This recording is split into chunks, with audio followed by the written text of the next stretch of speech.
Opa. Olá pessoal, meu nome é Inocêncio Cordeiro, sejam bem-vindos a mais um vídeo. Hoje vou falar com alguém que eu comprei o livro já faz um bom tempo. Chama-se Carlos Bueno e desenvolvedor, e hoje vamos conhecer um pouquinho sobre o Carlos Bueno. Olá, Inocêncio, tudo bem? Tudo? Feliz que você me contatou, foi pelo LinkedIn. Fico muito feliz de conversar contigo. Espero que a nossa conversa ajude bastante pessoas que estão ingressando na área ou que têm muitas dúvidas também na área de IT. E é isso. Boa. Acho que o Carlos pode começar a se apresentar. Quem é o Carlos? Como o Carlos entrou na área de TI. Ok. Pronto, Inocêncio. Como que começou? Por volta dos 12, 13, 14 anos, coisas assim. Eu não lembro corretamente a idade. Eu tinha um amigo que é o Leonardo, e ele tinha comprado um computador na altura. Eu também tinha comprado um outro computador. Acho que o meu computador era MSX. Ele tinha, acho que um XT. Seria um 186 na altura. Sim, E aí nós começamos a ver que isso vinha, por exemplo, o MSX vinha com a linguagem BASIC e o computador dele tinha o QBasic. Então eram linguagens que você tinha que ter era tudo em texto, e depois nós conseguimos ver alguma coisinha gráfica, mas bem rudimentar. E o que nós começamos a fazer? Começamos a ler, íamos à biblioteca, pegávamos alguns livros, também o MSX vinha com um livro de Basic, ensinando a programar Basic, coisas básicas, e nós começamos a fazer jogos. Então ele fazia um jogo da velha, Forca, jogos básicos como esse, e a gente tentava colocar alguma inteligência, sabe?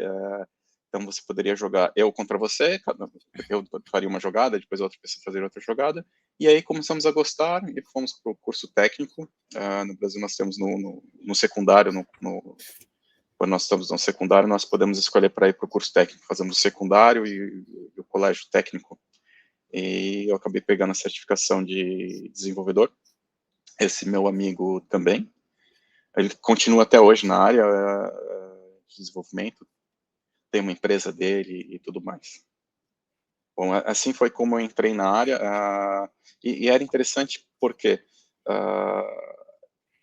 por nós fazermos jogos e tudo mais, era algo que a gente gostava, então a gente cada vez íamos mais atrás e era como se fosse uma disputa, que não era bem disputa, mas cada vez um tentava mostrar uma coisa melhor que o outro. Olha, meu jogo agora faz isso, e um testava o jogo do outro, e era assim como nós nos desenvolvemos e como eu aprendi a programar também. Foi um pouquinho meio que autodidata, e depois eu entrei para o curso técnico. ok. E como é que foi a tua primeira oportunidade na área de TI? Na área de TI. Então, no final do curso técnico, eu entrei para uma empresa, era uma empresa agrícola. A minha cidade é pequena e basicamente é constituída de imigrantes japoneses. Então, a empresa era uma empresa que produzia flores, e o Akira, que era a empresa que me contratou, o proprietário da empresa que me contratou, ele estava implementando um sistema num dos produtores de flor, que é um grande produtor, acho que é um dos maiores produtores de flor do Brasil, e ele precisava de alguém que ajudasse no processo de implementação e tivesse entendimento, conhecimento, e acho que a linguagem era tudo Oracle, acho que era Power Objects, a linguagem que eles usavam na época, e o banco de dados era Oracle.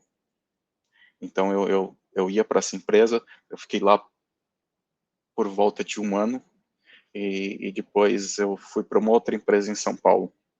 Aí já era uma empresa, já era os primórdios do website. Então, isso foi em 1998. Então, os primeiros websites, a internet era coisa bem nova, principalmente aqui no Brasil, né?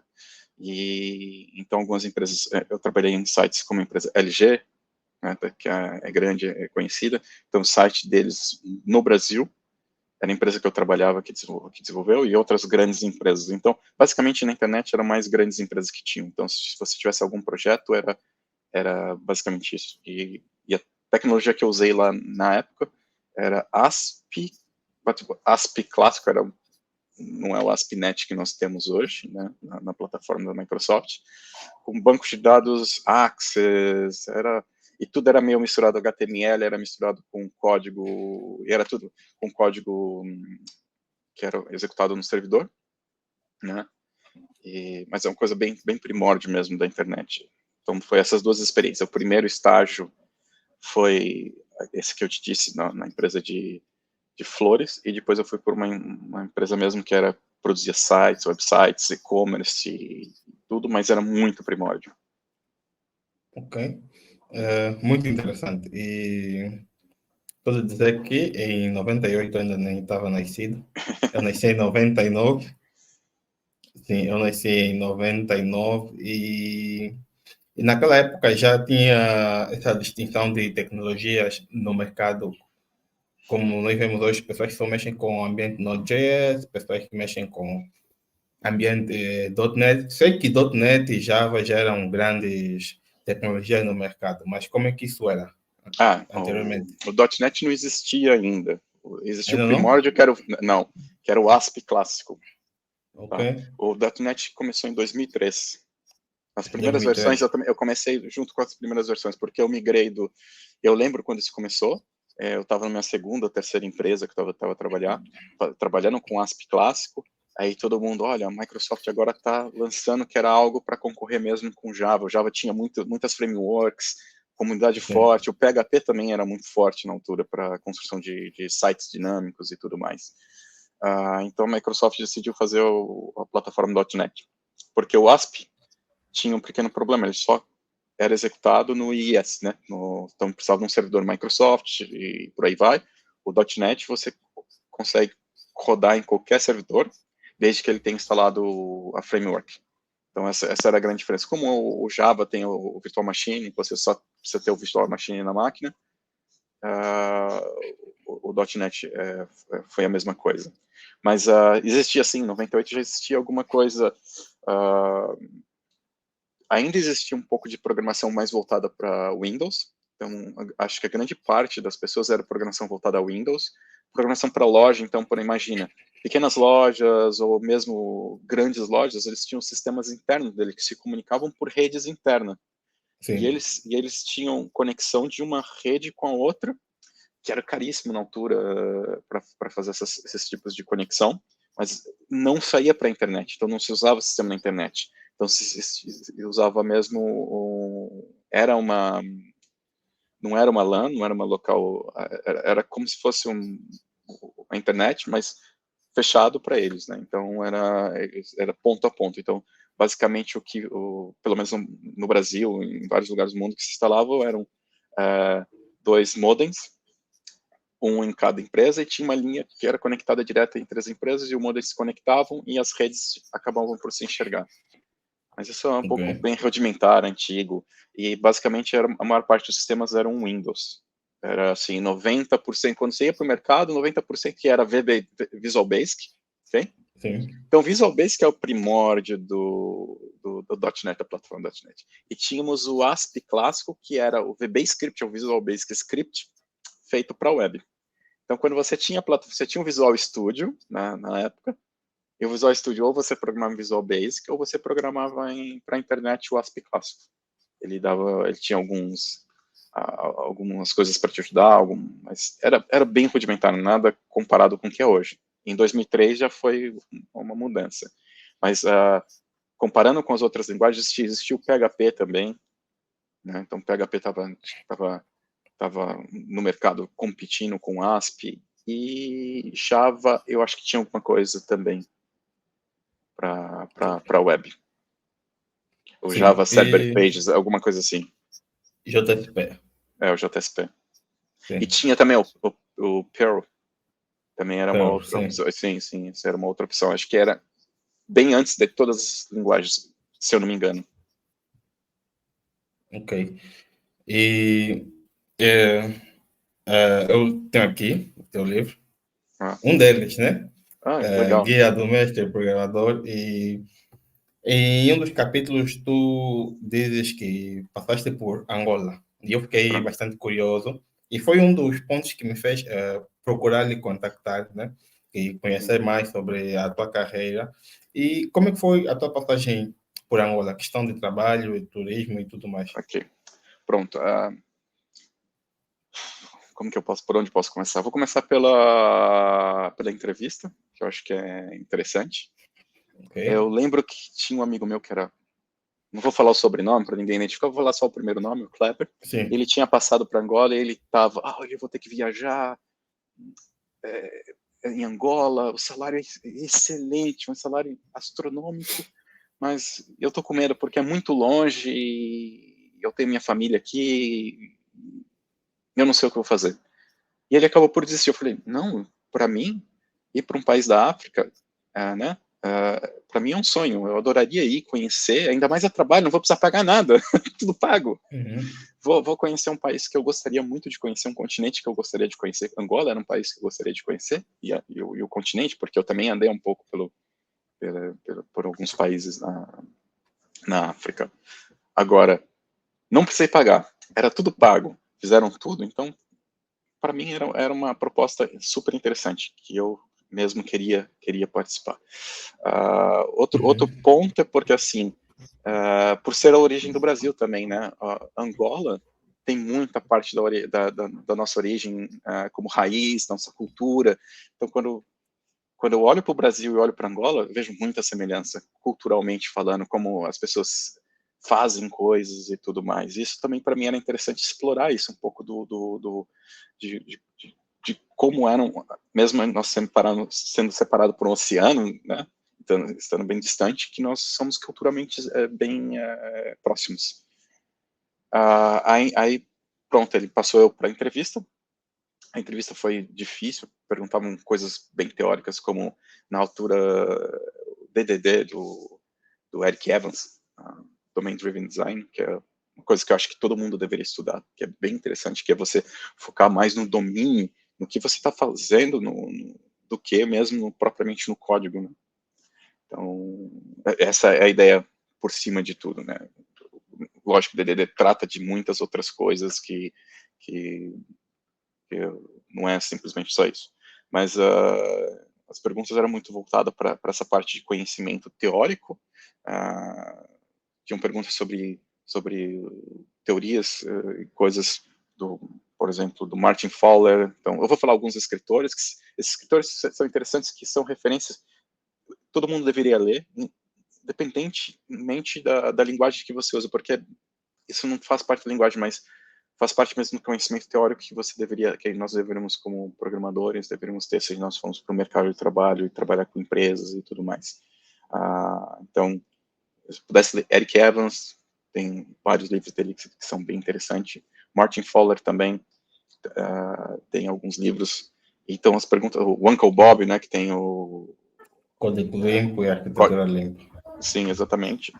E eu tenho também o Codificador Limpo também, que fala da parte ética, porque muitos profissionais não têm, acho que é o que mais falta nos profissionais, é a parte ética, né? E depois nós podemos conversar um pouco sobre esse livro, sobre a ideia, porque é muito interessante. As perguntas eram voltadas para isso, tinham algumas questões técnicas, eu tinha um projeto que eu tinha que fazer num período de tempo, também entregar para eles, e depois eles avaliaram tudo. Eu fui muito bem no teste, tipo, não sei como que aconteceu, mas tudo foi muito perfeito. Acho que minha vontade de ir conhecer mesmo o país fez que isso acontecesse. Aí foi aprovado, não pensei duas vezes, eu já trabalhava numa empresa muito grande, trabalhava na Chubb Seguros, é uma empresa americana, no Centro Empresarial de São Paulo. Era um emprego fenomenal, mas eu não pensei duas vezes pela oportunidade. Depois foi o processo de conhecer Angola, então passaram vários vídeos, também fiquei no YouTube a procurar vídeos institucionais falando da guerra que aconteceu em Angola, coisas que, sabe, nós somos tão próximos culturalmente, mas muitos brasileiros não conhecem, mas deveriam conhecer. Sim. Sobre a cultura, as coisas que a guerra de independência de Angola, como foi, o que aconteceu depois, o MPLA, e todos ler sobre o Savinga, tudo sobre Angola. Acho que era interessante que as pessoas tivessem um pouco de conhecimento, né? Então eu li muito para tentar entender um pouco a cultura e conhecer mais o país. E depois foi mesmo ir para o país.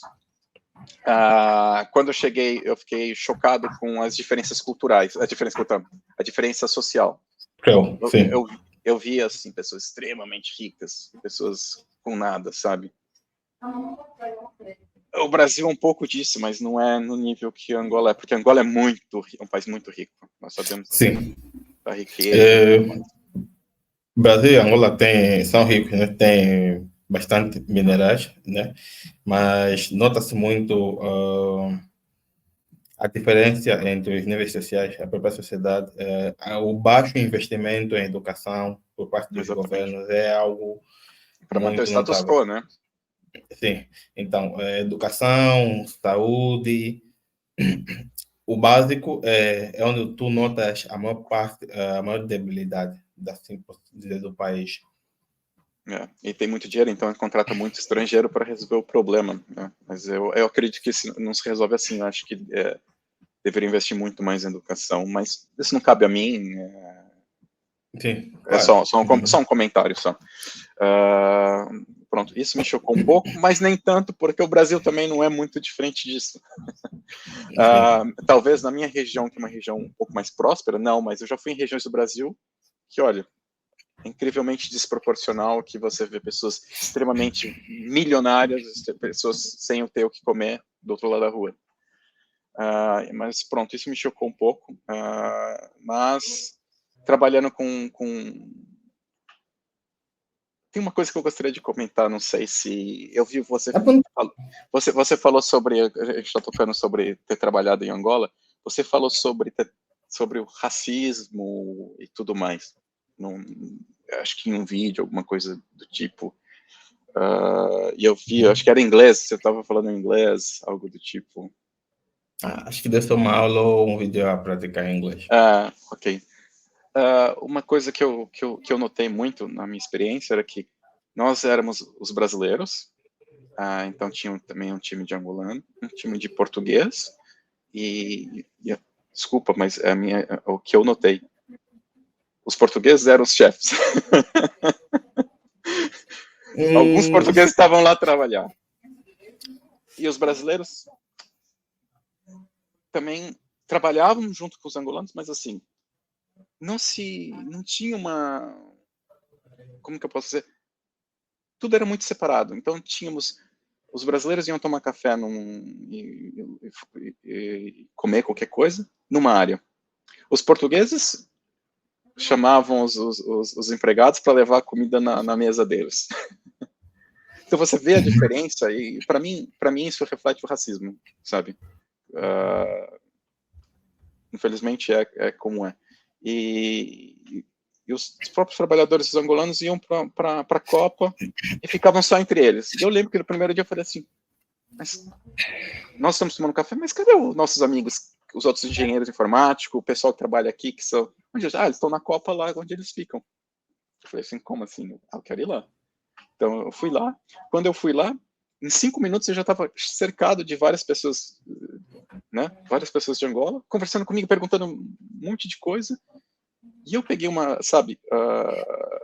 admiração tão grande por todo mundo. Eu comecei a fazer várias amizades. E meu dia a dia era sair com meus amigos para ir assistir jogos de vôlei regional, e comer uma sandes em algum lugar, mas não com os brasileiros. Meus amigos mesmo, Nelson e outros, eram pessoas locais, porque a minha experiência quando eu vou para um país é com pessoas locais, nativos. Sim. E os meus outros amigos brasileiros, não todos, mas eu posso dizer, 90% dos brasileiros que eu vi, eles faziam coisas que eles faziam no Brasil. Eu ficava, poxa, as pessoas saindo do país deles para andar de kart aqui com outros brasileiros, para jogar bola com outros brasileiros. Enquanto a gente tem muitas coisas para ver no país. Olha, eu fui em Quedas de Calandula, não? Certo, é isso.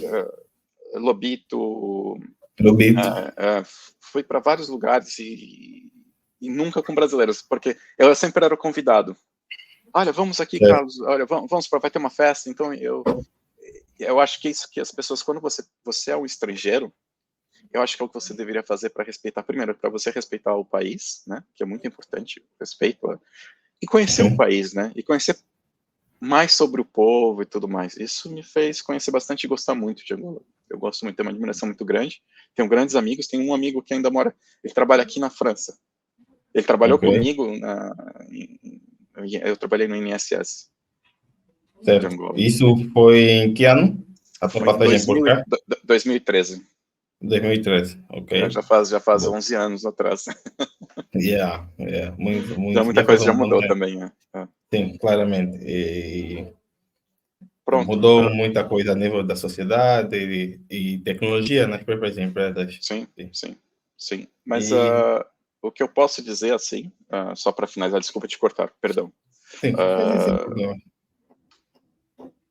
Para mim, e eu sempre falo isso para meus amigos, que Haiti é uma área muito boa se você quer, por exemplo, mudar de vida. Se Sim, por exemplo, se você vem de uma família que é mais pobre, se você estuda, se você se dedica, Haiti te dá essa possibilidade de você trabalhar onde você quiser, ganhar bom dinheiro, para ter uma vida confortável, onde você quiser, e todo mundo vai te respeitar. Não é a mesma coisa que vocês, nada contra quem é garçom, nem nada. Você é garçom lá sei lá, em Portugal, no Brasil, ou em qualquer outro país do mundo, nos Estados Unidos.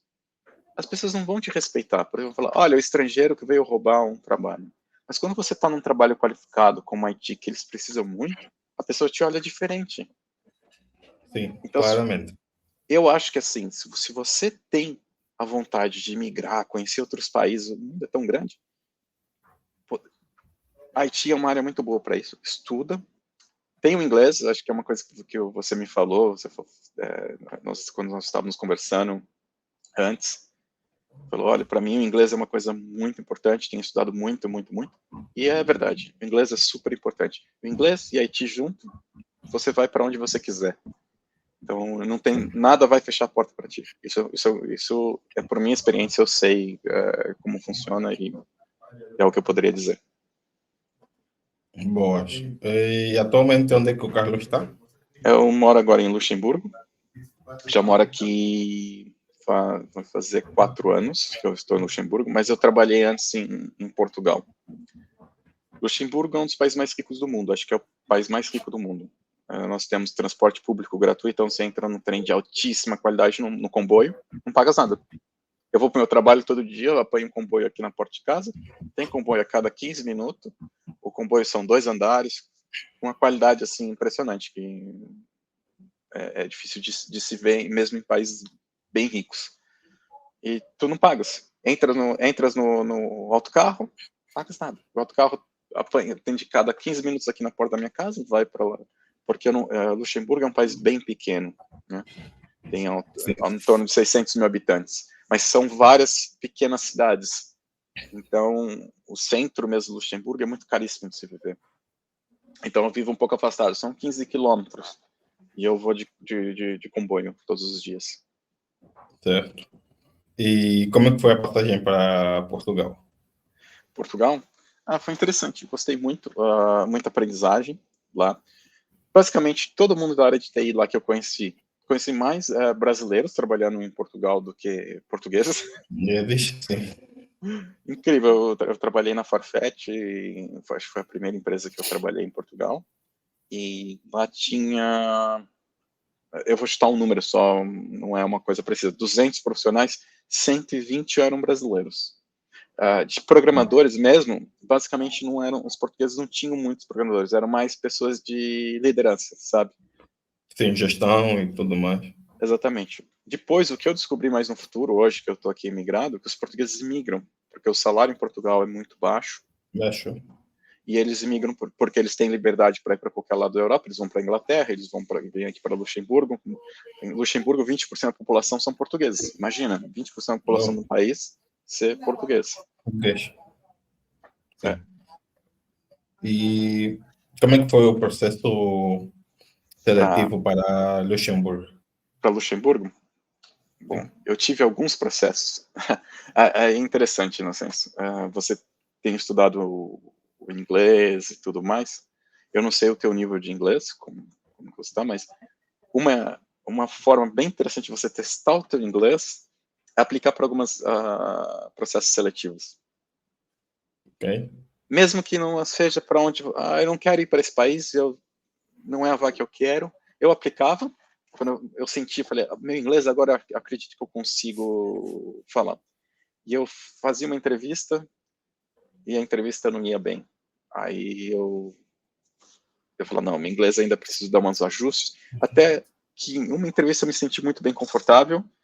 Então, nesse momento, porque acho que eu não expliquei isso, mas quando eu apliquei quando eu estava em Portugal, por que eu migrei para Luxemburgo? Por que eu escolhi Luxemburgo? Era um momento um pouquinho antes do Covid, e Portugal, minha vida tinha passado por alguns processos e eu precisava de um pouco mais de dinheiro. Portugal, não, como os portugueses sabem, Sim, salário não é dos melhores. não são dos melhores, e eu comecei a ter necessidade de eu tenho filho, eu tenho tudo. Então, eu coloquei um plano. De 6 a 9 meses, eu preciso imigrar para Luxemburgo. Até lá eu tenho dinheiro para me manter aqui em Portugal, para tudo. Eu tinha emprego tudo, mas para continuar o mesmo nível de vida e tudo, né?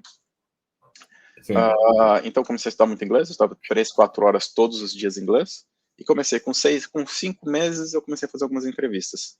Nenhuma para onde eu queria, para não me colocar no mercado, ainda que é um país pequeno.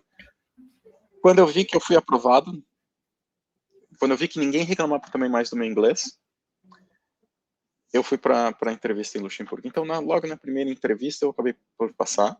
A entrevista, uma coisa bem interessante, por Luxemburgo não ser um país que a primeira língua nativa não é o inglês, aqui é o luxemburguês ou o francês, são as primeiras línguas aqui. Então, muitas pessoas não falam o inglês corretamente, gramática perfeita e tudo mais. Não sabia dessa. Pensei que a primeira língua era o inglês. Não. A primeira língua é o luxemburguês, depois é o francês, depois o alemão. São 3 línguas aqui no Luxemburgo. E depois eles aprendem. Os luxemburgueses falam porque é bem necessário o inglês aqui ainda. E o que acontece que, voltando para a entrevista, o processo, basicamente, foi muita pergunta teórica, perguntando novamente a mesma coisa que me perguntaram quando eu fui para Angola. DDD, Uncle Bob, então, Solid, perguntam sobre muitas coisas teóricas, né? Então, se você estiver lendo Uncle Bob, se você estiver lendo Martin Fowler, Design Partners, vão perguntar bastante coisa do tipo. Então, se você estiver focado nisso, estudando bastante, consegue passar facilmente. E depois, claro, vão pedir para você fazer algum kata, algum exercício. Mas o exercício, se você programa, você consegue passar pelo exercício. Certo. E, nesse momento, em Luxemburgo, estás num cargo de gestão? Eu já passei por cargos de gestão anteriormente. Até o meu livro, eu comecei a escrever quando eu estava em 2014, depois quando eu voltei de Angola para o Brasil. Eu estava num cargo de liderança e muitas das coisas que eu passei, eu procurei pôr no livro. Mas, voltando, o meu cargo agora é mesmo especialista. Então, eu sou especialista, eu trabalho agora na Próximos, Luxemburgo. Próximos é uma empresa de IT, em telecomunicação, que é da Bélgica e está praticamente na Europa toda.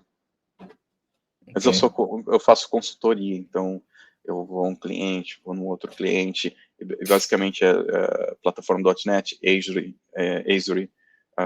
e essas coisas. E em Angola, nesse momento, eu também sou consultor. E basicamente o que acontece tem um cliente, essa empresa está louca no cliente, eu estou alocado no cliente e vou trabalhar todos os dias nesse cliente, como se fosse um funcionário É, daquela empresa. E como é que é a tua experiência em ok. Luxemburgo? É. Em Luxemburgo, as minhas duas primeiras experiências foram como essa. Então, eu estava alocado por uma consultoria. Os dois primeiros eram consultoria portuguesa. Então, meu contrato era em Portugal e eu morava aqui em Ok, Luxemburgo. Okay? Depois que quando eu passei para Luxemburgo, eu passei por uma outra consultoria, que é a que eu estou agora no momento, que daí já não é esse modelo. Eles me colocam no cliente, como se estivesse trabalhando no cliente, mas por curto período de tempo. Eu tive alguns projetos que eram o mesmo projeto. Eu ia ao cliente, mostrava alguma coisa e voltava. Às vezes ficava uma semana lá, 2 semanas e voltava. E eu estava mais na base da empresa, da Próximos, né, do que no cliente. ok, interessante. E qual desafio na carreira te marcou e que te ajudou a ser um dev melhor e como resolver esse problema? Quais os desafios? Ok, quando eu trabalhei no Brasil, eu comecei a trabalhar mais com gestão e ter que lidar com pessoas, e isso é bem desafiador, porque você passa a não só sentar e olhar para o teu código, você passa a ter que fazer tudo funcionar junto e Sim, incentivar pessoas também. Então, primeiro, quando eu comecei na, a liderar time e tudo mais, eu sentava lá e fazia, entendeu? ok, Isso é completamente errado. Eu fazia e ainda mostrar para o time, olha, estou fazendo, eu sou melhor que você. Não falava assim, mas basicamente é o que eu passava para o meu time. Estou fazendo, meu código é o melhor, maravilhoso, e, e vocês não conseguem acompanhar, e eu consigo fazer tudo. Então, no final, eu fechava o projeto, entregava, porque eu acabava fazendo 90%, mas o meu time não evoluía, e as pessoas ficavam descontentes comigo. Vendo isso, eu comecei a tentar mudar um pouco. E comecei a ler muitos livros sobre soft skills, né? Eu posso depois te recomendar alguns livros que você pode colocar na descrição depois do canal, que eu não claro. lembro os nomes de cabeça.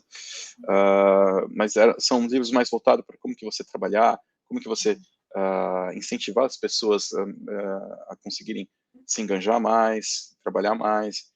Então, tem várias coisas que você... Primeira coisa, o código não é você. Então, não tem quem programa bem ou quem programa pior. Nós somos todos um time, e muitas vezes você fala assim, esse é o melhor código, esse é o código, o nível que eu gostaria. Mas se o time está programando aqui, nesse nível, é muito melhor que todo mundo baixe um pouquinho, só faça eles se esforçarem um pouco para eles chegarem nesse nível, porque eles conseguem, do que você manter o código nesse nível, eles se frustrarem. Porque as pessoas, se elas se frustrarem, acabou. Você não consegue desenvolver um time, você não consegue fazer entregas no tempo. E esse é o problema, quando você é líder, a maioria dos líderes, eles querem sempre fazer o melhor. E nem sempre o melhor é o que vai ser o melhor para o seu cliente, ou o melhor para o seu time. Muitas vezes Claramente. você tem que ir um pouquinho mais para baixo, sentar com o time, tentar entender, e sempre. Eu que eu escrevi no livro, e eu estudei muito sobre os piratas, e o que me incentivou a escrever o livro era o Piratas do Vale, de Silicon Valley. Isso. Esse filme é espetacular. Quando assisti esse filme, mudou muito minha vida.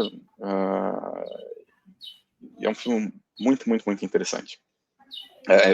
Acho que não sei se você já assistiu a história do Bill Gates, a história de Steve Jobs, Sim, e é muito interessante algumas das coisas que eles tratam de forma sutil, né?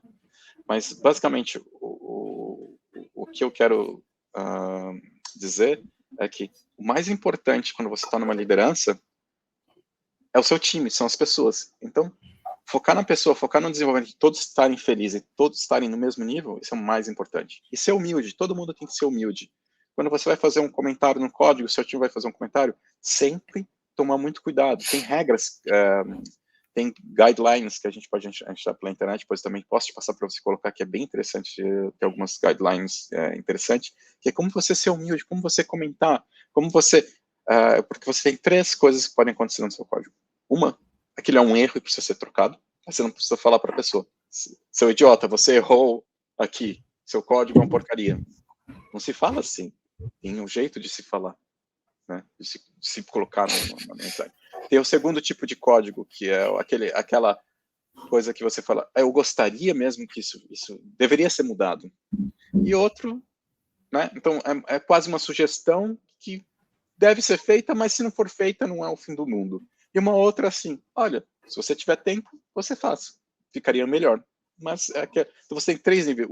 Um nível que é o que você precisa mesmo ser alterado, e você precisa saber como conversar. E como o seu time conversa com o time também. É uma coisa que você tem que gerenciar também, porque senão o time começa a brigar, começa a criar rupturas, e ninguém rema para o mesmo lado, né? E aí é onde também o time não consegue atingir os resultados. Sim, claramente. Então, você tinha perguntado desafios. Desculpa te interromper de novo, só para terminar. Sim. Esse foi meu desafio que eu tive maior. Foi isso, e foi onde eu procurei me desenvolver mais e foquei muito em leitura desses tipos de leitura para poder me desenvolver como um bom gestor. Boa. E comunicação é algo realmente importante entre os times. Quando não há comunicação, claramente não se entrega um bom produto no final para o cliente. E sim, Não, sim, muito importante. Comunicação é uma das coisas mais importantes. E também, falando em comunicação, você abrir espaço para as pessoas também comunicarem coisas que elas estão fazendo inovadora no projeto, para os outros profissionais que estão no seu time, para eles poderem mostrar, e espaço também para as pessoas inovarem. O que eu comecei sempre quando eu estive gerindo um time, eu sempre tentava: olha, vamos uma vez por mês ou uma vez por semana conversar um pouco sobre novas tecnologias, novas coisas, novas formas, teorias, o que vocês quiserem trazer. Então as pessoas traziam e nós discutimos e nós vimos o que poderia ser usado, o que gradualmente poderia ser usado ou sim, não, né? Bom, sim, basicamente essa foi meu maior desafio para mim como profissional, foi esse. sim. É bom saber isso. No princípio, eu pensei até que o maior desafio fosse algo bem técnico, a nível de código e tudo mais, resolução de um Não, determinado problema, e foi não, mais lidando com pessoas, times e gestão. exatamente. Quando você começa a trabalhar, e mesmo que você não seja o líder técnico, mas você tem uma boa comunicação e você entende como as pessoas funcionam, quando você tem um desafio, você tem seus companheiros, você tem seus colegas de time. Então, se alguma coisa você sentar, demorar, essa é a minha regra, né, que eu uso para mim. Se algo demorar mais que 1 hora, 2 horas, opa, é melhor conversar com o time, porque talvez eu esteja fazendo algo completamente errado, né? Sim, E quando eu vejo que algo que eu estou criando é muito difícil também, eu também converso com os colegas, também procuro para ver se a solução já não existe, porque muitas vezes nós reinventamos a roda, né? Esse é um outro grande problema. E sempre focado, uma coisa que eu aprendi também muito: nós queremos fazer isso, e começamos a construir coisas e coisas e coisas que não é o business da empresa. sim, Você tá fazendo um software vamos dizer, de accounting, okay? Contabilidade. Mas daí você começa a criar, não sei, um framework para fazer PDF. Gerar PDF, porque lá dentro gera PDF, aí você passa 2 meses fazendo aquilo, gastou-se uma fortuna, sendo que tem várias empresas que o business da empresa é criar aplicativos que geram PDF. Account, você tem que gerar o accounting, business, para, sim, né, contabilidade. Então, para as empresas que estão a usar o seu software, o que elas precisam, o que você tem que gerar. Gerar um PDF não é o business da empresa. Então, nesse momento, quando você tem coisas desse tipo e você vê que é uma coisa que é bem desafiadora, vai te levar muito tempo, é melhor chegar com alguém na liderança, né, ou um manager, ou não sei, alguém mais, o head do time, e fala, olha, existe esse produto no mercado que custa 100 euros. Compra esse produto, é melhor do que pagar 2.000 euros para eu fazer o produto, e nós nem somos especialistas nisso. Então, eu vou desenvolver algo que é do nível baixo, com custo muito alto. E vamos ter que manter depois isso. Esse é o que é o pior, né? Aí você traz esse business que não pertence empresa para empresa. Ok. Tipo, tocaste num ponto que é comprar um sistema. E hoje eu estava a escrever estava a trabalhar num manifesto que eu estou a escrever. E um dos pontos era que eu estou a escrever nesse momento é bancos, como estou na área bancária, né, trabalho no mercado financeiro, e vejo muito empresas grandes em Angola, não sei muito a realidade de outros países, mas vou falar em Angola, grandes empresas a comprarem softwares de consultoras portuguesas e não só. E eu fiquei assim a pensar e tal, a debater comigo mesmo sobre o custo de importar tecnologia e em quanto tempo ela se torna defasada e se realmente atende às necessidades do próprio business. Exatamente. E é Isso é um interessante. ponto que, sim, que tocaste aqui, e mais vale comprar uma ferramenta de 100 euros ou 100 dólares e é o business deles, daquela empresa, e eles fazem muito bem aquilo e atendem. Mas também temos aquele ponto em que muitas das vezes empresas compram tecnologia e não atendem toda a necessidade. Sim, isso é verdade. Isso é complicadíssimo. Isso acontece, por exemplo, agora com a minha empresa. Não é porque você está em Angola, comprou lá em Portugal, que vai acontecer eu não sei, por ser, não sei. Mas aqui, por exemplo, em Luxemburgo, compramos um software de contabilidade que não atende o que nós esperávamos. Na hora de vender, falaram, olha, funciona assim, funciona dessa outra forma, mas quando foi entregue, o software funciona. Mas para fazer aquilo Sim, não é tão fácil assim. E já começa a ser, nós começamos a ter que fazer invenções caseiras. E porque nós não podemos tocar no business dele. Aí entra, claro, muita análise, por exemplo, vale a pena ou não vale a pena? Se, às vezes pode ser que alguma coisa seja um pouco não, como que eu vou dizer, não ortogonal, né? Então, como que eu posso dizer disso? Isso. Você tem um software que pertence um pouco ao teu business, não tudo. sim, Então, esse tipo de coisa, talvez você possa fazer um desenvolvimento interno. Por exemplo, você é uma escola. Talvez você não precise comprar uma plataforma de educacional. Talvez. Mas dependendo qual é o seu business e o que você precisa, alguma coisa você vai ter que desenvolver, não é? Então, sempre é uma análise. Se eu comprar minha plataforma inteira, eu fico preso à empresa X e eu vou sempre parecer como aquilo, né? Então, sim. precisa um pouco de avaliação. Também não concordo de sempre comprar. Foi só um exemplo de, por exemplo, uma coisa que não tem nada, realmente nada a ver. Por exemplo, Sim. você quer gerar PDFs, não tem nada a ver com o banco, compra uma ferramenta, sem problema algum. O banco nunca vai querer se interessar em desenvolver PDF, é a ferramenta que gera PDF, né? Beleza, sim. Mas é uma coisa que eu tenho certeza que você vê dentro das empresas. Alguém que estou criando um código para gerar, um exemplo não muito bom, mas olha, eu estou fazendo uma ferramenta que faz isso. Quando tu vai, às vezes, no GitHub, ou você encontra, às vezes, pacotes em Nugget, que faz muito melhor com uma grande comunidade de desenvolvedores, já mantendo aquilo e você querendo fazer aquilo do nada. Então, começar do zero. Isso tem que ser muito bem pensado. Mas, claro, eu concordo contigo plenamente. Sempre tem que ser analisado e ver qual é a dependência que você vai ficar do software, né? Se é uma plataforma muito grande, aí o cuidado tem que ser muito maior ainda. Boa. E pelo que eu vi, o foco do Carlos é ambiente .NET, certo? Exatamente. Não sei se o Carlos mexe com Java, ou um Node.js, ou outras Sim, tecnologias, um Go. sim, já trabalhei um pouquinho com Go, faço algumas coisinhas com Go, eu já o Java, a universidade, algumas coisas, por exemplo, às vezes eu preciso ler um livro que são teorias de design pattern, por exemplo, dificilmente encontro-se bons livros que é escrito em .NET. Eu tenho que ir para o Java, e toda a teoria funciona de um para o outro, o código lá é Java, eu acabo fazendo até os exemplos, tudo em Java. As duas tecnologias são muito semelhantes. Claro, elas não são iguais, mas são muito semelhantes. É muito semelhante.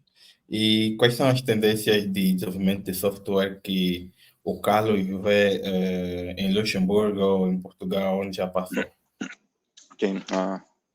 Eu acredito que aqui em Luxemburgo, Java tem alta demanda. Aqui em Luxemburgo nós temos a Microsoft, a Amazon também. Eles têm offices deles aqui. Então, acredito que para eles, basicamente, o .NET também você vai encontrar principalmente para a Microsoft, né? Mas a Amazon também. Mas o resto dos bancos são todos Java. Todos Java. Então, aqui o que é Luxemburgo? Luxemburgo são bancos. Basicamente, são bancos. Porque Luxemburgo é como a Suíça. Foi um paraíso fiscal, né? Como também foi a Suíça. Mas hoje, se você quer começar a fazer negócios com a Europa e tudo mais, a sua empresa um dos lugares para se abrir o banco seria aqui em Luxemburgo. Então, eles vêm, abrem uma conta num banco aqui em Luxemburgo para começar o comércio e tudo mais com a Europa. Então, por isso que se você tiver focado para uma parte de accounting, né, contabilidade, banco, aqui tem muita coisa. Se você tem conhecimento bancário, se você tem Java e tem um forte conhecimento bancário, suas chances de conseguir um emprego aqui são maiores. Então, por exemplo, você... desculpa te chamar de você. Não, sem problema. Ok. Mas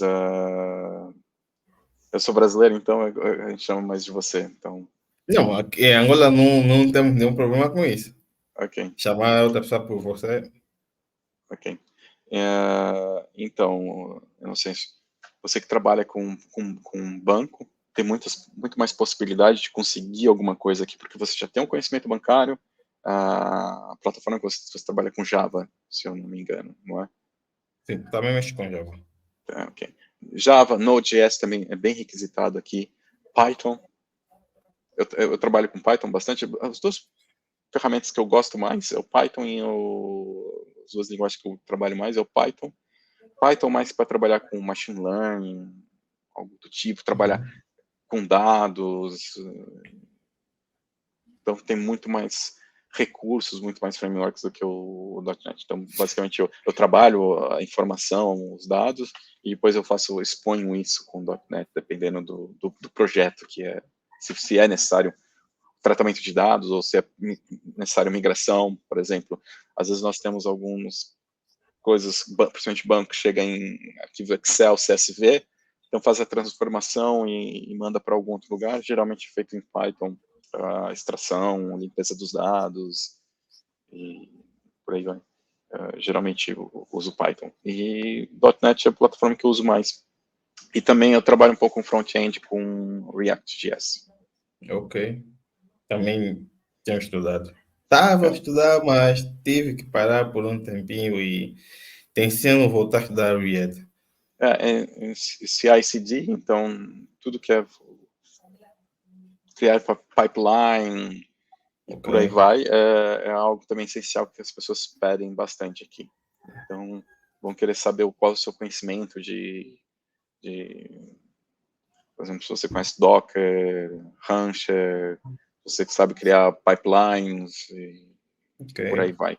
Então, isso aí também é um ponto que é interessante que quem quer fazer uma entrevista aqui em Luxemburgo, ou mesmo na Bélgica, ou mesmo na Holanda, que são os Benelux, são os 3 países, tem que ter um pouco desse conhecimento. Era interessante, sim. Então, ter o Java, ter um conhecimento um pouquinho de DevOps, né? Que é criar pipeline, e toda essa parte de integração contínua.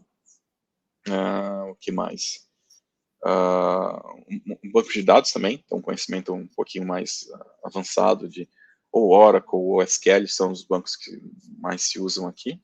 E claro, se tiver um conhecimento de Redis, ou se tiver um conhecimento de MongoDB também, é muito interessante. Tem muito lugar que usa, tem usado bastante MongoDB. São ferramentas que são bem usadas aqui. Microservice? Sim, então, com certeza, se você colocar no seu currículo que você conhece microserviços, vão fazer perguntas, o que a arquitetura Onion, hexagonal, e vão perguntar ports e adapter, o que é, o que não é. Essas perguntas vão fazer sobre a arquitetura. E você que leu a Arquitetura Limpa, né, do Sim. Uncle Bob, basicamente vão perguntar tudo que tem ali no livro. Não tudo, mas coisas vêm dali. Se você lê o livro, que é interessante, quando a parte teórica, você pode se explicar, e as pessoas analisam um pouco quão certo ou quanto você passou. Sim. Porque é muito difícil você explicar, definir corretamente, Tudo. porque ninguém está esperando isso. As pessoas esperam que você entenda e consiga passar com as suas próprias palavras o que... Então, mas isso é muito importante agora. Essa dica é super importante que eu falei disso, que usar suas próprias palavras. Use sempre suas próprias palavras. Tente explicar quando você está numa entrevista aqui, se você tanto aqui quanto qualquer outro país aqui na região, ou qualquer outra, acho que no mundo inteiro. Mas o mais importante, só responda o que você tem certeza do que você está respondendo. Se você não tiver, é muito melhor você falar assim, eu não conheço. Certo. Sabe? Porque você não é obrigado a conhecer tudo. Ninguém espera que você conheça tudo no desenvolvimento de software. É muito amplo. Olha, eu sei o que... exatamente. Eu sei o que é, uma resposta muito interessante, eu sei o que é, está no meu pipeline para eu estudar, mas ainda não tem. Mas se você quiser, eu posso explicar por cima, talvez com algum bias, né? Algum bias. Mas agora, se você souber, fale o que você sabe, não vá mais profundo, e use suas palavras. Não se preocupe em ter os termos técnicos. Algumas pessoas esperam, mas acho que agrada mais o ouvido do entrevistador se você conseguir falar suas próprias palavras, porque ele até vê que você não ficou lá lendo um livro e decorando só para dar uma resposta. Eu não gosto quando a resposta é muito certinha, assim, porque eu vejo, essa pessoa só se preparou para a entrevista, sabe? Sim. E pegando um pouquinho no lado do escritor, quais conselhos, nesse caso, tu deixas para pessoas como eu, que estamos a começar agora a escrever, temos alguns artigos no Medium, para a área de TI, né? Escrever coisas técnicas, artigos técnicos, qual conselho tu deixas A minha primeira para pergunta é melhorar assim, tudo mais? por que você escreve?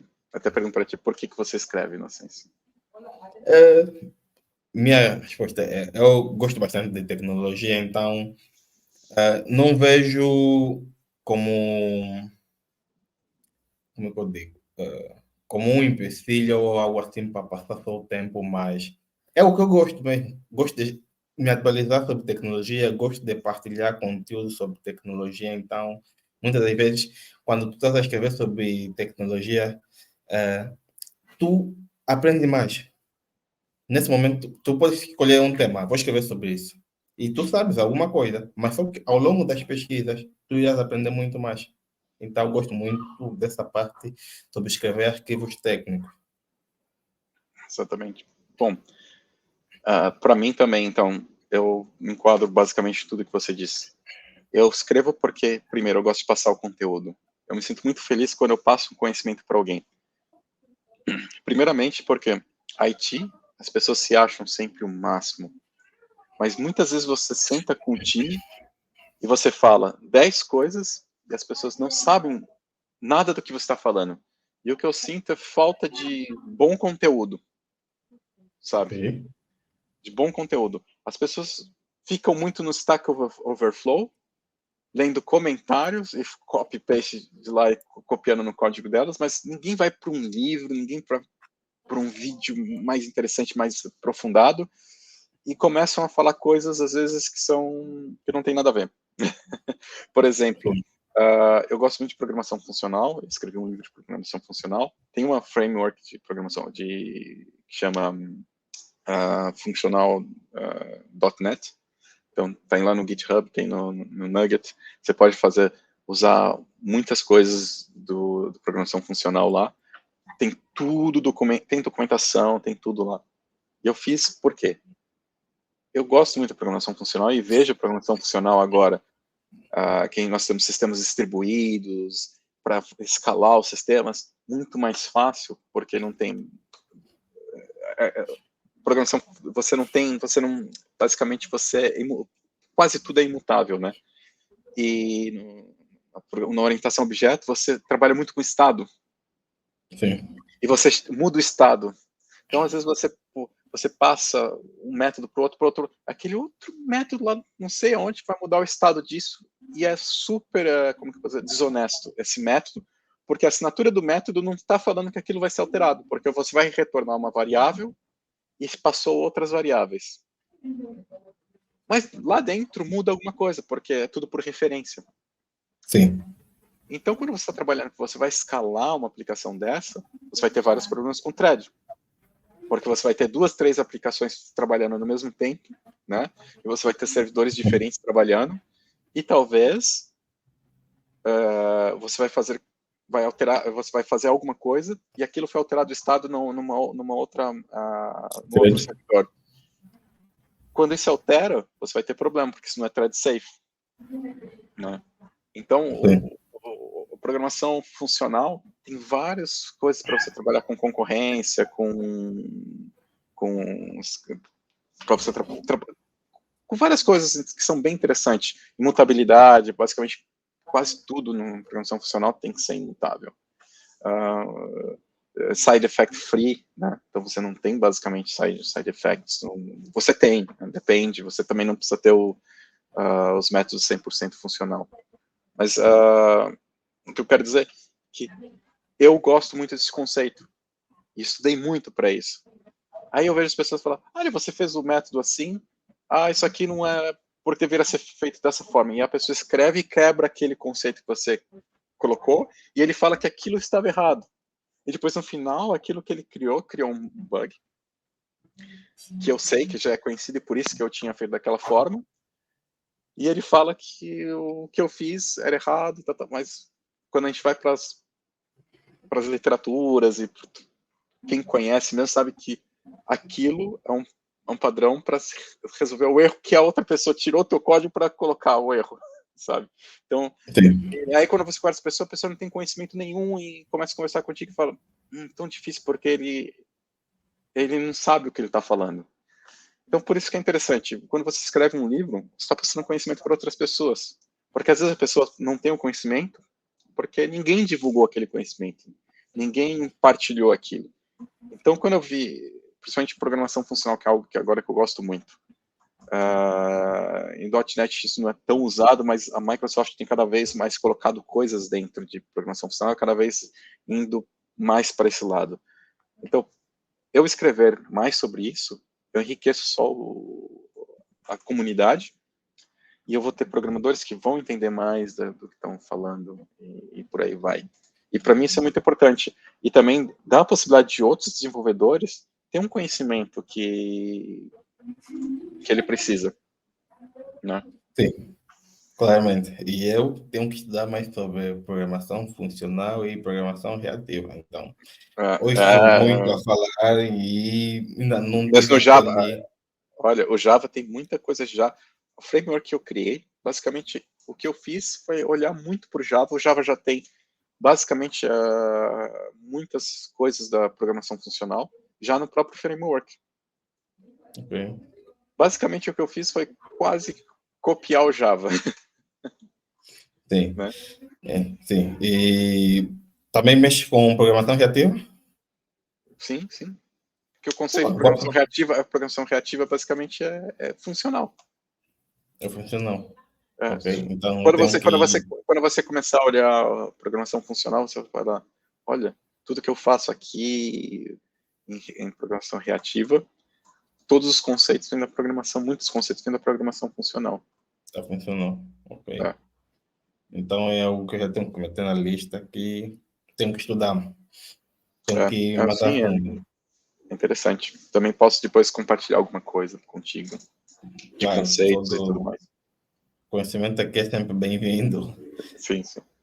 E como é que surgiu o interesse pela escrita? Já falamos anteriormente, gostamos de tecnologia, Sim, mas o Carlos sentar e falar, não, vou escrever um livro sobre isso, e então, como é que surgiu?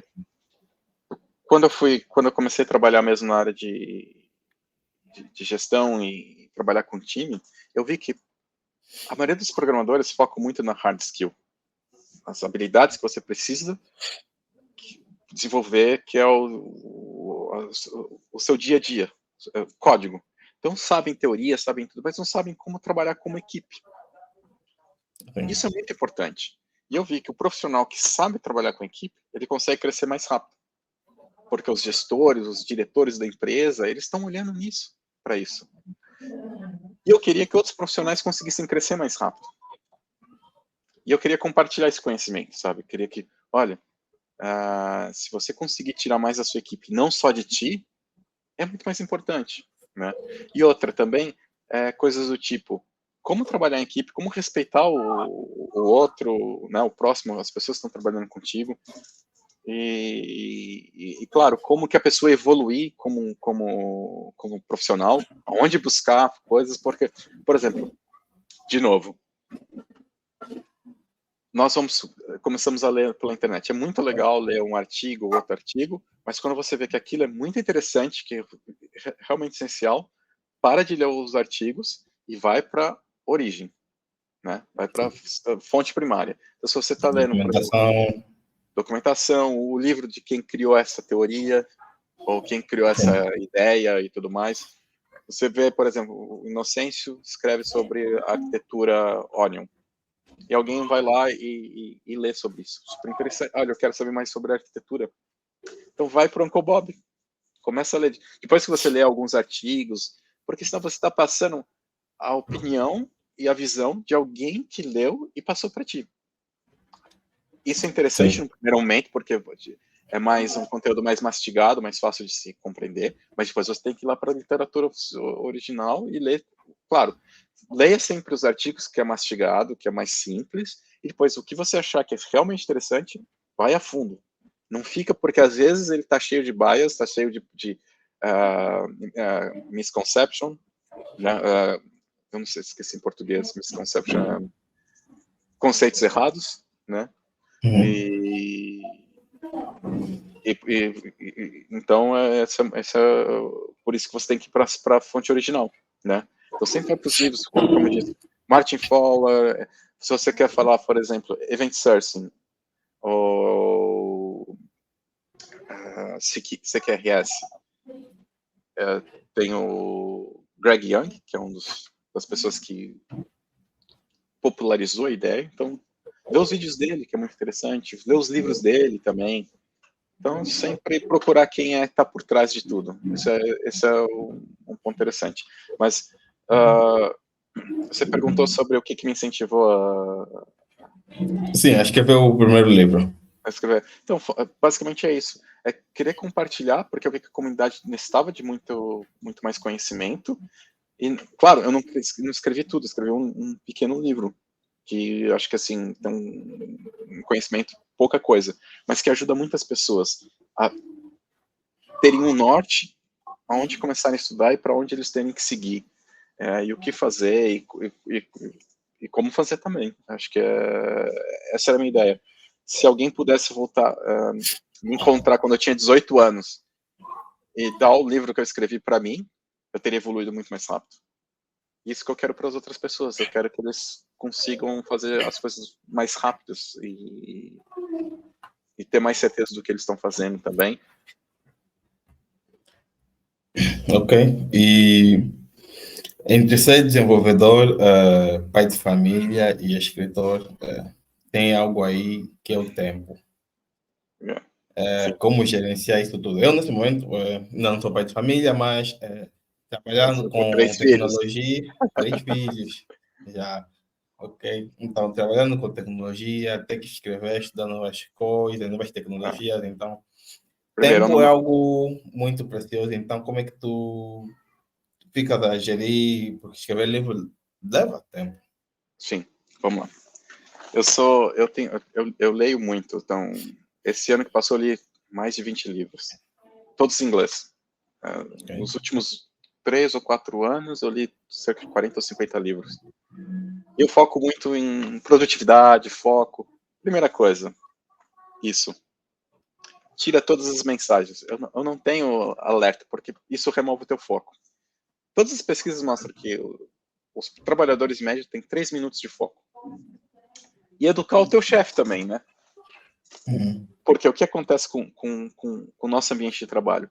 Você tem e-mail, você tem mensagem instantânea, aí você tem que trabalhar, só que você não consegue ter fluxo, você não consegue se focar na sua... Por quê? Começa a mensagem aqui, aí o e-mail aparece a mensagem, o alerta, e quando você já vê o alerta, né, você já quer responder.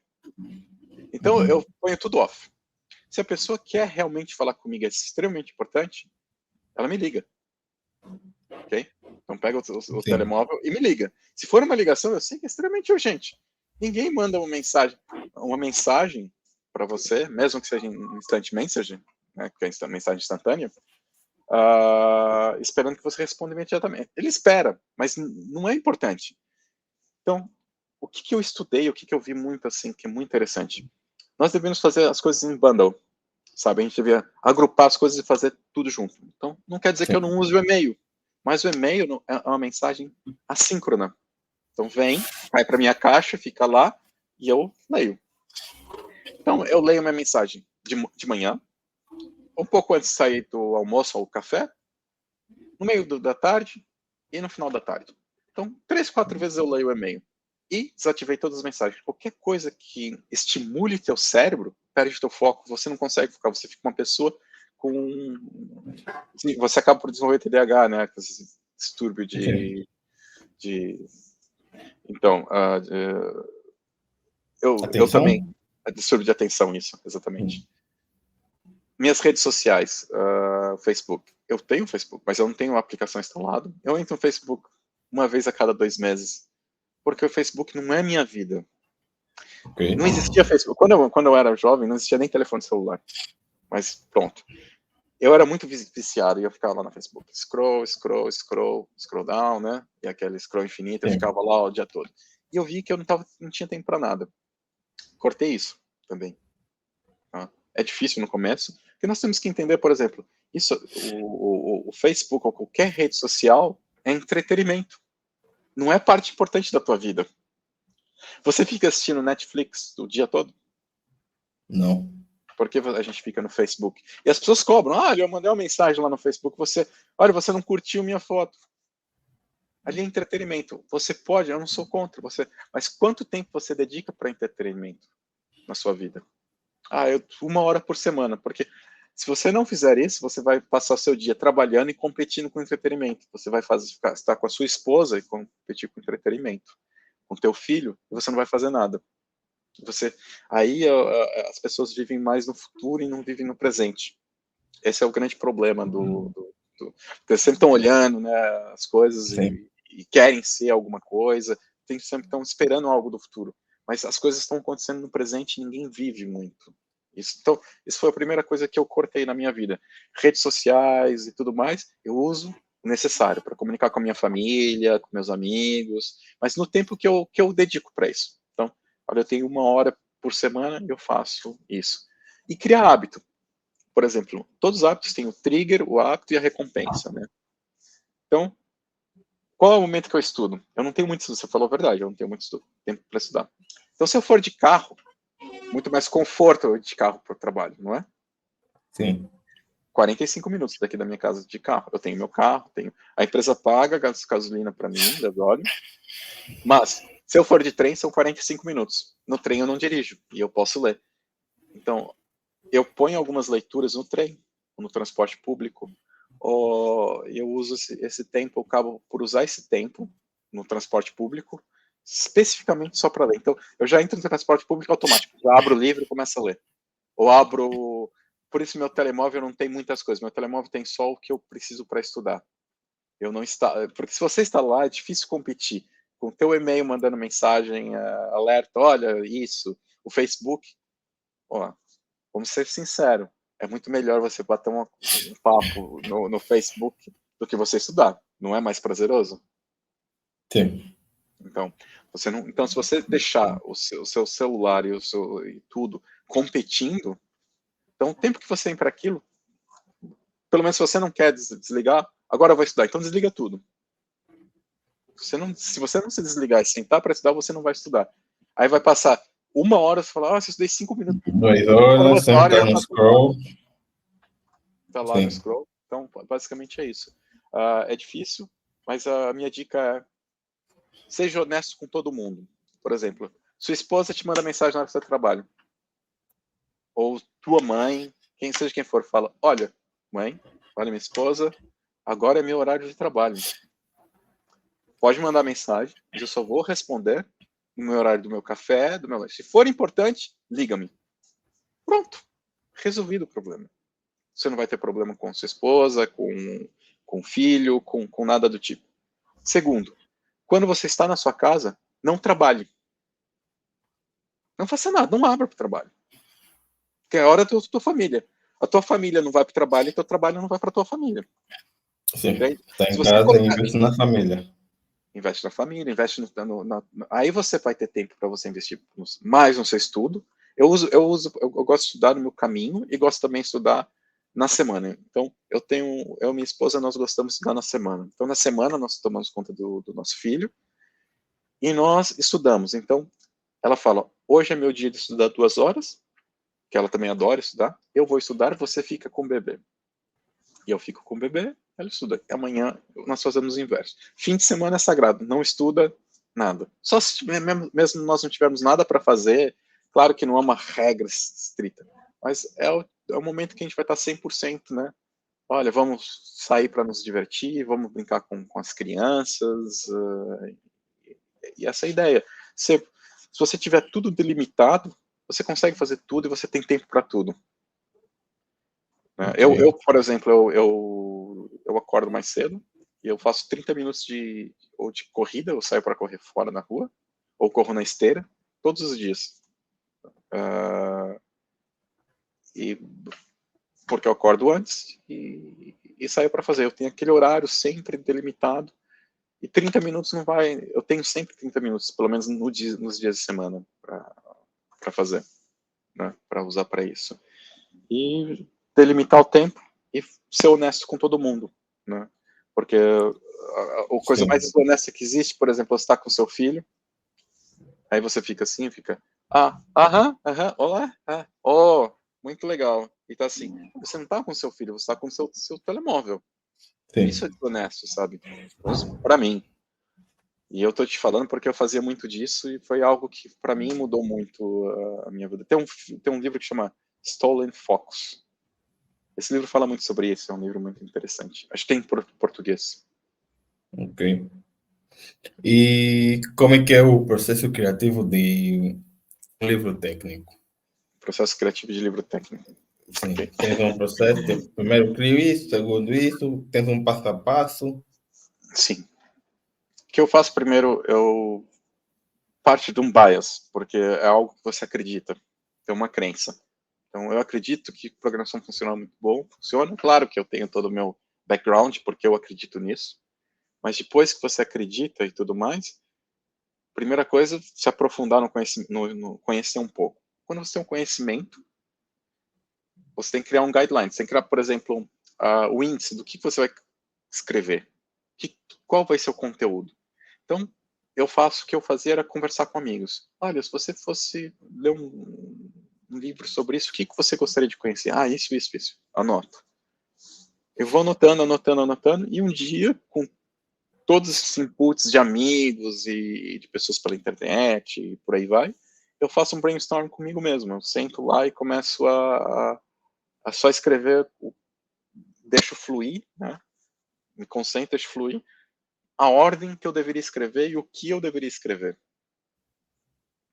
Okay. E depois eu começo a me aprofundar mais no conteúdo. Então, já tenho conhecimento daquele conteúdo, mas aí eu passo, por exemplo, a escrever esse capítulo. Eu passo 2 semanas estudando muito, e na hora de escrever, um dia. O capítulo vem muito fácil. Flui Pelo menos tudo para mais. mim, se você tiver o conhecimento, você e deixa fluir. Escreve, e o feedback é muito importante, você tem um feedback contínuo. Então, escolhe 1, 2 pessoas que você sabe que realmente você pode contar, que tem um conhecimento, sempre manda. Manda para aquela pessoa, você vai incomodar muito a pessoa, ele vai te dar o feedback, mas o importante é o feedback. Isso é muito importante. Ok. Muito, muito bom saber isso. Já vou começar a utilizar essas dicas nos meus arquivos. É. E tens alguns escritores técnicos que tu estás sempre atento a novos conteúdos, livros que eles lançam? Uhum. Eu gosto muito do Vladimir Korikov. Eu tenho lido muito livro dele de teste, programação funcional, conheci muito por ele também. O Henrique Buono, que escreveu sobre programação funcional com C Sharp, que é muito bom. E um livro, o DDD, é essencial. Eu leio esse livro a cada... Primeira vez que eu li, acho que era 2006, 2007. Depois eu li mais umas 3 vezes, mas eu sempre leio e algo novo me aparece no livro, por mais incrível que pareça. A mesma coisa com padrões de projeto, do Martin Fowler. Acho que ele tem um livro que é Padrões de Projeto para Empresaria. Não lembro o nome do livro, porque eu li em inglês e eu não lembro. Eu não lembro nem como era em inglês, mas estou tentando traduzir. Mas era algo assim, Padrões de Projeto para Aplicações Empresariais. Também era um livro muito bom. E todos os livros do Martin Fowler também são muito bons. Tem também o Shadow Faller, também, que eu gosto bastante. E pronto, acho que isso. Basicamente eu sigo esse. O Greg Young também fala muito sobre event sourcing, que também é uma coisa muito, muito, muito interessante. E de resto, eu vou mais pela internet e consumo mesmo conteúdo que eu vejo de autores diversos, né? Ok. E maior conquista como escritor? Maior conquista? As pessoas Sim. virem para mim e falar que gostaram do meu livro e mudou a vida delas. Boa. Dinheiro não ganhei muito e não me importo com dinheiro, nem pagou o tempo que eu fiquei para escrever, porque não foi minha intenção. Minha intenção mesmo é que pessoas consigam transformar a vida dela de alguma forma. Claramente. Para É mim isso abre a algo, mente. é algo que eu vejo. Escrever e tentar ganhar algum dinheiro no mídia, uma outra plataforma, praticamente não ganhas nada. Tu escreves mesmo é porque tu gostas.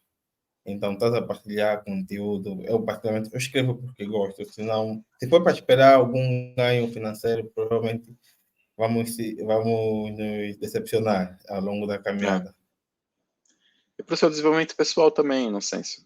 Cada vez que você escreve Sim, um artigo e compartilha, as pessoas veem quem é o Inocêncio, o que você é capaz, sua visão, e que você é uma pessoa que compartilha as coisas. Acho que isso é muito importante.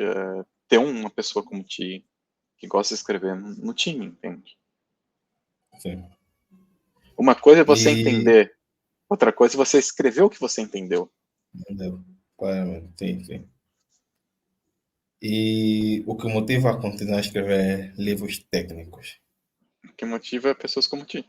Quando vem conversar comigo lá no LinkedIn, ou por e-mail, ou quando eu procuro pelo Google e às vezes eu, olha, meu livro está aqui, uma pessoa comentou algo assim fantástico. E mesmo os comentários negativos, tudo, Sim, uma coisa que nós temos que entender, nós não sabemos tudo, ok? E nós só sim, vamos conseguir ser melhores se nós errarmos. Com certeza eu tenho muitos erros no meu livro. Eu, não sou, eu primeiro escrevi muitos anos atrás. Eu olho meu livro e falo, como eu escrevi isso? Isso não faz sentido nenhum. Mas foi muito interessante porque era a minha visão naquele momento. E eu só aprendi porque eu escrevi, eu errei, e agora eu sei que aquilo não é o correto, que o certo dessa forma. Então, acho que a primeira coisa, nós, para ser um escritor e para ser mesmo ter o sucesso, é não ter medo de errar. Okay? sim, Não esconder seus erros também. Tem pessoas que gostam muito de esconder. Não existe ninguém perfeito. claramente. E estamos já no final.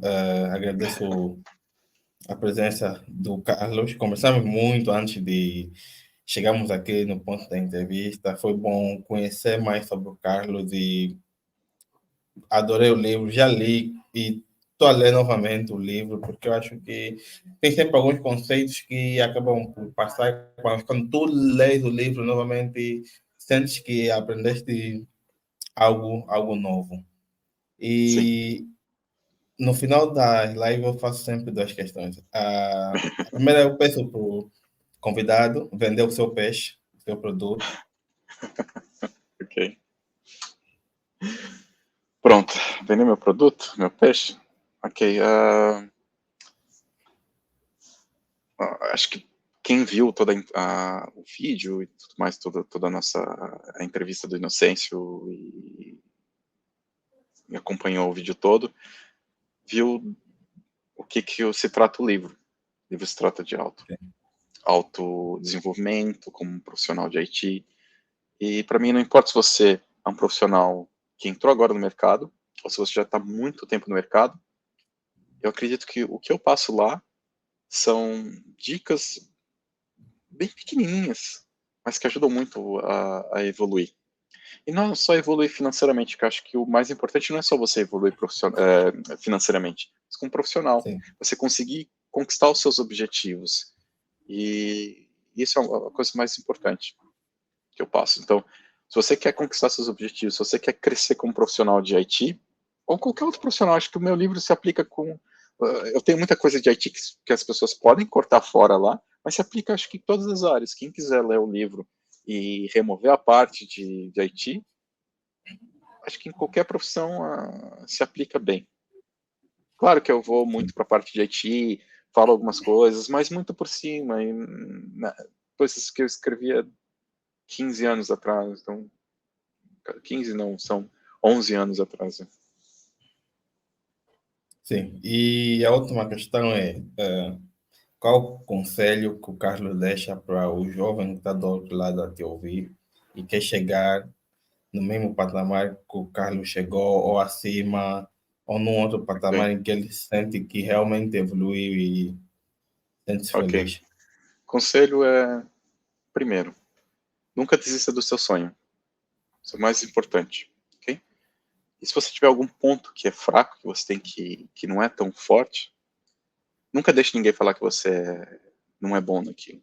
Sempre pense, porque, primeiro, nossa mente, ela funciona com quanto mais nós somos bombardeados por uma informação, nosso cérebro acredita nisso. A neuroplasticidade, né? Se você estudar neurociência, você vai ver isso.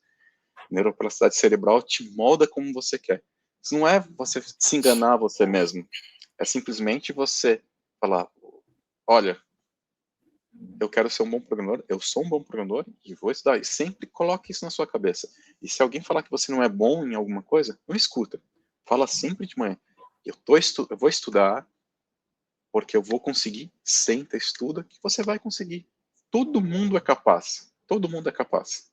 Não importa se você é rico ou não rico, se você tem acesso à universidade ou não, você vai conseguir o seu sonho desde que você coloque isso na sua cabeça. Porque o mais importante é você motivar você mesmo.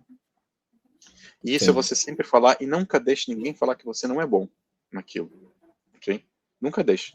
Ou se alguém falar alguma coisa, sempre vai para você mesmo, porque o nosso cérebro, ele acaba, todos os estudos de neurociência, ele acaba assimilando tudo que se fala mais. Se pessoas começarem a falar que você é burro, o seu cérebro não vai começar a agir como se você fosse uma pessoa burra, você não consegue assimilar conhecimento, porque foi o que todo mundo disse para você. Mas se todo mundo fala que você é inteligente, o seu cérebro vai ser incrivelmente bom e focado em inteligência, em tudo que é. Então, eu quero ser um bom engenheiro. Sempre foca isso. E muita dedicação, muito tempo de estudo. Não é fácil, não é da noite para o dia. Primeira coisa que as pessoas têm que descobrir, acho que essa é a dica mais importante. As coisas não acontecem em 15 minutos. Não sente para sim, estudar 12 horas por dia. Você não vai conseguir 12 horas. Seu cérebro precisa descansar, porque tudo é num ciclo, ok? E nada cresce assim.